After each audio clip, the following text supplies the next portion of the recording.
सभी दोस्तों को नमस्कार। मैं आपका दोस्त आर्यन राय जौनपुरिया। दोस्तों, भोजपुरी इंडस्ट्री से बहुत ही दुखद घटना सामने आई है। दोस्तों, आपको पता ही है कि आकांक्षा दुबे की मौत हो चुकी है। दोस्तों, अभी मौत के पीछे का वजह सही रूप से सही ढंग से अभी सच्चाई पता नहीं चल पाया है। लेकिन दोस्तों, भोजपुरी एक्ट्रेस आकांक्षा दुबे का शव वाराणसी के एक होटल में फंदे पे लटका हुआ मिला। दोस्तों, इस खबर के आने के बाद ही भोजपुरी इंडस्ट्री में शोक का लहर दौड़ पड़ा। दोस्तों, बीते रात आकांक्षा दुबे अपने सोशल मीडिया अकाउंट पर एक्टिव थी और उन्होंने एक पोस्ट भी शेयर की थी।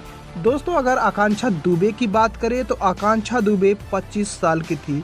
उन्होंने पिछले महीने ही 14 फरवरी को भोजपुरी सिंगर समर सिंह के साथ कुछ तस्वीरें भी शेयर की,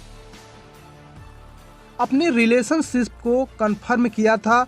अब रिपोर्ट में बताया जा रहा है कि आकांक्षा सिंह के सुसाइड के बाद से समर सिंह का भी फोन बंद आ रहा है। दोस्तों, एक रिपोर्ट के मुताबिक लोगों ने ये भी बताया कि समर सिंह का फोन स्विच ऑफ आ रहा है और उनसे कोई संपर्क नहीं हो पा रहा है। हालांकि इस मामले की जो जानकारी है अभी पुष्टि नहीं हुई है कि समर सिंह ही उनके बॉयफ्रेंड है या किसी और वजह से, और आकांक्षा दुबे कैसे मरी अभी इस बात की सही रूप से पुष्टि नहीं हो पाई है।